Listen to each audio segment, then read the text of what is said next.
Movie की starting में हम एक स्पेसशिप को देखते हैं जो अंतरिक्ष के अंदर अपने 120 सालों के लंबे सफर को तय कर रहा होता है और उस शिप के बाकी सभी पैसेंजर्स 90 साल बाद अपनी नींद से उठेंगे। उस स्पेसशिप का मिशन था कि वो इंसानों को अर्थ जैसे एक दूसरे ग्रह पर पहुंचाए, जिसमें अभी भी उसे 90 सालों का लंबा सफर तय करना था। इतने लंबे सफर के दौरान इंसानों की एज न बढ़े, इसलिए उन्हें एक स्पेशल मशीन के अंदर रखा गया था जो उनकी बॉडी को 120 सालों तक प्रिजर्व करके रखने वाली थी और उनकी नींदें तभी खुलती जब वो उस ग्रह पर पहुंच जाते। स्पेसशिप अपने 30 सालों के सफर को पूरा कर चुका था, लेकिन तभी हम देखते हैं कि उस स्पेसशिप के सामने बहुत बड़े बड़े पत्थर थे जिन्हें हम एस्ट्रॉइड भी कहते हैं। दोनों के बीच में टक्कर हो जाती है, लेकिन वो स्पेसशिप इतनी ज्यादा एडवांस थी। शिप के अंदर बहुत सारे फेलियर्स भी आते हैं, लेकिन उस शिप के अंदर का सेल्फ रिपेयरिंग सिस्टम खुद को अपने आप ही रिपेयर कर लेता है और कुछ ही देर बाद शिप दोबारा से रीस्टार्ट हो जाता है। इसके बाद हम देखते हैं कि उस स्पेसशिप की टक्कर की वजह से एक पैसेंजर का स्लीपिंग पॉड खराब हो जाता है और वो अपनी 30 सालों की गहरी नींद से उठ जाता है। उस पैसेंजर का नाम जिम था। शुरुआत में तो उसे बहुत चक्कर आ रहे होते हैं, लेकिन उसकी बॉडी धीरे धीरे नॉर्मल होने लगती है। जिम उस हॉल के अंदर आता है जहाँ पर सभी क्रू मेंबर्स को अपना सफर पूरा होने के बाद एक साथ मिलकर मीटिंग करना था, लेकिन वो पाता है कि उस हॉल के अंदर कोई भी नहीं था। लेकिन उस शिप का एआई सिस्टम जिम से ऐसे बातें कर रहा था जैसे उस शिप के अंदर बहुत सारे लोग हैं। जिम को शक हो जाता है कि यहाँ पर जरूर कुछ ना कुछ प्रॉब्लम है, इसलिए वो शिप के बाकी पैसेंजर्स को ढूंढने लगता है। शिप के हर एक कोने को ढूंढने के बावजूद उसे एक भी इंसान नहीं मिलता। जिम बहुत ही ज्यादा घबरा जाता है और कंट्रोल रूम में मदद मांगने ले जाता है, पर कंट्रोल रूम को बिना क्रू मेंबर के आईडी के एक्सेस करना नामुमकिन था। जिम सिस्टम से स्पेसशिप की लोकेशन की डिटेल्स निकालता है और उसे पता चलता है कि वो अभी अपनी मंजिल से 90 साल दूर है, जिसका मतलब ये है कि उसकी बॉडी 90 साल पहले एक्टिवेट हो गई। शिप की इतनी बड़ी खामी के बारे में वो अर्थ के लोगों को बताना चाहता था, इसीलिए वो अपना मैसेज रिकॉर्ड कर अर्थ पे भेजता है। लेकिन वो ये बात जानकर बहुत ही ज्यादा हैरान हो जाता है कि उसके मैसेज का रिप्लाई आने में 55 साल लग जाएंगे। इसका मतलब ये है कि अब उसे स्पेसशिप में 55 साल बिना किसी की मदद के बिताने थे। जिम हताश होकर वहाँ से जाने लगता है, लेकिन तभी वो वहाँ पर किसी को देखता है। शायद वो इंसान हो सकता था, लेकिन जब जिम उसके पास जाता है तब उसे पता चलता है कि वो बस एक रोबोट है जिसका नाम आर्थर था। वो बिल्कुल इंसानों की तरह था, बस उसके अंदर फीलिंग्स नहीं थी। जिम खाना खाने के लिए एक मशीन के पास आता है, लेकिन मशीन उसे उसकी पसंद का खाना नहीं देती, क्योंकि वो जिस कैटेगरी का पैसेंजर था उस कैटेगरी में उसे लो ग्रेड फूड ही दिया जाता था। एक मैनुअल की मदद से जिम अपने हाइबरनेशन पोर्ट को ठीक करने की कोशिश करता है, लेकिन वो ऐसा नहीं कर पाता। वो कंट्रोल रूम को भी एक्सेस करने की कोशिश करता है, लेकिन उसकी दीवारें इतनी ज्यादा मोटी होती है कि उसे तोड़ना असंभव था। स्पेसशिप के फंक्शन में भी अब खामी आने लगी थी। जिम आर्थर से कहता है कि शायद वो अपनी पूरी जिंदगी के लिए इस स्पेसशिप में फंस गया है और शायद अकेला ही यहाँ पर मर जाए। आर्थर उसे कहता है कि इंसानों की यही खामियां हैं। इंसानों को हमेशा वो चाहिए जो उनके पास नहीं है, और जब हमारे पास कोई ऑप्शन नहीं होता तो बेहतर यही है कि जो हमारे पास नहीं है उसके बारे में ना सोचकर जो हमारे पास है उसके साथ खुशी से रहना सीखे। शिप के अंदर करने के लिए बहुत कुछ था, इसलिए जिम उसके साथ जो हुआ उसे भूलकर नए सिरे से जिंदगी जीना शुरू कर चुका था और पहले से ज्यादा खुश रहता था। लेकिन अब वो इतना ज्यादा बोर हो चुका था अकेले रहकर कि उसने सुसाइड करने की भी कोशिश की थी, लेकिन वो बहुत ही ज्यादा घबरा गया था और वहाँ से भाग गया था। लेकिन वो भागते वक्त गिर जाता है, जहाँ पर वो एक और पॉड को देखता है जिसके अंदर एक लड़की थी जिसका नाम अरोरा था। जिम उसे पसंद करने लगता है। जिम उसका इंटरव्यू देखते देखते अपना पूरा समय उसी के साथ बिताता था, क्योंकि वो इतने साल अकेला रहा था, इसलिए वो चाहता था कि उसके साथ कोई हो जिसके साथ वो अपना समय बिता सके। इसीलिए वो अरोरा को भी अपने समय से पहले जगाना चाहता था। जिम को ये पता था कि ऐसा करना गलत है, इसलिए वो कई महीने बिता देता है ये सोचते सोचते कि उसे ऐसा करना चाहिए कि नहीं। लेकिन वो फाइनली डिसाइड करता है कि वो अरोरा को उसकी नींद से जगाएगा। जिम अपने बालों को शेव करता है और अपने टूल्स लेकर अरोरा के पास जाता है, जहाँ पर वो उसके पॉड में कुछ शॉर्ट सर्किट कर देता है, जिसकी वजह से अरोरा का हाइबरनेशन पॉड खराब हो जाता है और वो अपनी नींद से उठ जाती है। लेकिन इससे पहले उसकी आंखें खुलती और वो जिम को अपने पास देख पाती। जिम अपने सारे टूल्स को लेकर वहाँ से भाग जाता है और सभी टूल्स को छुपा देता है ताकि अरोरा को कुछ भी ना पता चले। जब वो दोनों फाइनली एक दूसरे से मिलते हैं तब अरोरा उससे पूछते हैं कि बाकी क्रू मेंबर्स कहाँ पर हैं। उन्हें हमसे एक हफ्ते पहले जग जाना चाहिए था, जिस पर जिम उसे बताता है कि तुम्हारा हाइबरनेशन पॉड खराब हो गया है जैसे मेरा हुआ था, और हम 89 ईयर्स पहले ही जग गए हैं। और वो बाकी पैसेंजर्स के पास जाती है, जहाँ उसे पता चलता है वो सभी पैसेंजर्स अभी भी अपने हाइबरनेशन पॉड के अंदर हैं। जिम उसे कहता है कि तुम आराम कर लो, कल हम इसके बारे में कुछ सोचेंगे।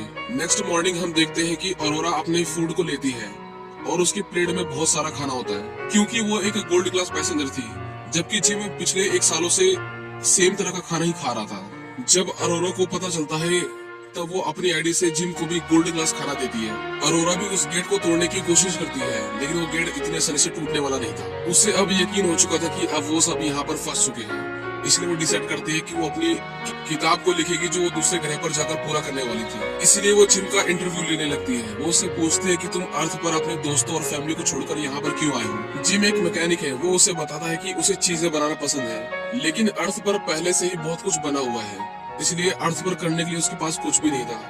वो एक नए ग्रह पर नई शुरुआत करना चाहता था, इसीलिए उसे इस पूरे सफर में डिस्काउंट भी मिला था। जिम उससे पूछता है कि तुम वहाँ पर क्यों जा रही हो। अरोरा उसे बताती है कि वो एक पत्रकार है, वो उस ग्रह पर जाएगी जहाँ पर वो अपना 1 साल बिताकर अपनी किताब को पूरा कर वापस अर्थ पर आ जाएगी। लेकिन अब लगता है कि ऐसा नहीं हो सकता, क्योंकि अब वो लोग यहाँ पर फंस गए हैं। अरोरा उससे पूछती है कि क्या यहाँ पर और कुछ करने के लिए है क्या। वो सभी अपनी सभी पुरानी बातों को भूलकर अपनी जिंदगी को एंजॉय करने लगते हैं। जिम भी अब पहले से ज्यादा खुश था। वो दोनों स्पेस में ट्रेवल भी करने लगे थे और धीरे धीरे वो दोनों एक दूसरे के दोस्त बनने लगते हैं। जिम अरोरा को एक गुलाब का फूल देता है जो उसने अपने हाथों से स्पेसशिप के अंदर उगाया था। स्पेसशिप एक बहुत ही बड़े तारे के सामने से गुजरता है जो कि दिखने में बहुत सुंदर था और उसके अंदर से बड़ी बड़ी आग की लपटें निकल रही थी। सभी मिलकर अरोरा के बर्थडे को सेलिब्रेट कर रहे होते हैं। जिम दरअसल उसे एक अंगूठी देना चाहता था, पर बातों ही बातों में आर्थर उसे बता देता है कि जिम ने ही उसे हाइबरनेशन पोर्ट से उठाया है। ये जानकर वो बहुत ही ज्यादा सैड हो जाती है, क्योंकि जिस पर उसने सबसे ज्यादा भरोसा किया था उसी ने उसे धोखा दिया। अरोरा जिम से बात करना बंद कर देती है। वो उस पर इतना ज्यादा गुस्सा होती है कि जब एक रात जिम सो रहा होता है, वो उसके पास जाकर उसे बहुत मारती है। वो जिम को जान से मारने वाली थी, लेकिन वो खुद को कंट्रोल कर लेती है। नेक्स्ट मॉर्निंग जिम कन्फेस करता है कि हाँ उसने गलती करी है, पर उसके पास कोई और चारा नहीं था। 1 साल तक अकेला रहने के बाद वो पागल सा हो गया था, पर अरोरा उसकी एक नहीं सुनती और उसी के ऊपर चिल्लाने लगती है। एक रात जब जिम अपने रूम के अंदर होता है तब वो नोटिस करता है कि स्पेसशिप में कुछ खराबी आ रही है, लेकिन कुछ देर बाद वो अपने आप ही ठीक हो जाता है, इसीलिए जिम उसे इग्नोर कर देता है। हम देखते हैं कि जिम स्पेसशिप के अंदर कुछ बना रहा होता है और देखते ही देखते वो वहाँ पर एक पेड़ उगा देता है। अगले दिन जब वो लिफ्ट से नीचे आ रहा होता है तभी लिफ्ट खराब हो जाती है। वो किसी तरह बाहर आता है। अरोरा अपना खाना लेने के लिए मशीन के पास जाती है, लेकिन मशीन उसके ऊपर सारा खाना फेंक देती है। उन दोनों को समझ नहीं आ रहा था कि ये क्या हो रहा है, लेकिन तभी उन्हें किसी की आवाज आती है। जब वो लोग पेड़ के पास जाते हैं तब देखते हैं कि एक क्रू मेंबर जिसका नाम गस था, वो जिम के लगाए हुए पेड़ से बिल्कुल भी खुश नहीं था। वो उनसे पूछता है कि बाकी लोग कहाँ पर हैं, लेकिन जिम उसे कहता है कि वो सभी हाइबरनेशन पोर्ट के अंदर सो रहे हैं। गस कंट्रोल रूम के अंदर जाता है ताकि वो चेक कर सके कि शिप में क्या क्या खराबियां हैं, पर उसे कुछ भी पता नहीं चलता, इसलिए वो डिसाइड करते हैं कि वो सब कुछ मैनुअली चेक करेंगे। जब वो सभी बाहर आते हैं तब उनके ऊपर एक रोबोट गिर जाता है। जिम उन्हें कहता है कि ये 15वां रोबोट है जो खराब हो चुका है। वो हाइबरनेशन पोर्ट को चेक करता है, जहाँ उसे पता चलता है कि जिम ने अरोरा की पोर्ट को खराब किया था। वो उससे पूछता है कि तुमने ऐसा क्यों किया। जिम उसे कहता है कि वो पिछले 1 साल से अकेला था, पर गस उसे कुछ भी नहीं कहता, क्योंकि वो जानता था कि 1 साल अकेले रहने का मतलब क्या होता है। अरोरा गस से कहती है कि क्या आपको पता चल गया कि मेरे हाइबरनेशन पोर्ट को किसने खराब किया था, तो अब आप उसका क्या करेंगे। पर गस उसे समझाता है कि इसमें जिम की कोई गलती नहीं, 1 साल तक अकेले रहना अपने आप में एक बड़ी बात है। पर तभी उसकी तबीयत बिगड़ने लगती है। जब वो अपने रूम के अंदर आता है तब वो देखता है कि उसके मुंह से खून निकल रहा है। एक रात जब सभी सो रहे होते हैं तभी शिप के अंदर से इलेक्ट्रिसिटी चली जाती है, जिसकी वजह से ग्रेविटी बंद हो जाती है और वो सभी हवा में उड़ने लगते हैं। अरोरा जो कि एक स्विमिंग पूल के अंदर होती है, पानी के एक बड़े बोबल के अंदर ट्रैप हो जाती है। अरोरा का दम घुटने लगता है, लेकिन इससे पहले उसकी मौत हो जाती, शिप दोबारा से रीस्टार्ट हो जाता है और इलेक्ट्रिसिटी दोबारा आ जाती है। वो सभी पिछले 2 साल में हुए शिप के फेलियर्स को देखते हैं, तब उन्हें पता चलता है कि ये बहुत बड़ी समस्या है। वो सभी पावर सप्लाई रूम के अंदर आते हैं, जहाँ पर गस बेहोश हो जाता है। जब उसकी बॉडी को स्कैन किया जाता है तब उन्हें पता चलता है कि गस की बॉडी में 612 बीमारियां हैं और उसके टिश्यू धीरे धीरे खत्म हो रहे हैं। इसका मतलब ये था कि गस अब कुछ ही समय के अंदर मरने वाला था। वो ये बात जानकर बहुत ही ज्यादा दुखी हो जाता है और वो उन दोनों से कहता है कि उसे कुछ समय के लिए अकेला रहना है। गस अपनी आईडी को उन दोनों को दे देता है ताकि वो कहीं पर भी जा सके। वो उन्हें कहता है कि वो एक दूसरे का ख्याल रखें और इतना कहकर गस की मौत हो जाती है। वो सभी शिप को ठीक करने जाते हैं, लेकिन अब शिप के अंदर बहुत बड़े बड़े फेलियर्स आ रहे थे। आर्थर खुद को ही नुकसान पहुंचा रहा था, अरोरा उसे बंद कर देती है। फिर वो दोनों मिलकर शिप के सभी पार्ट्स को रिप्लेस करने लगते हैं।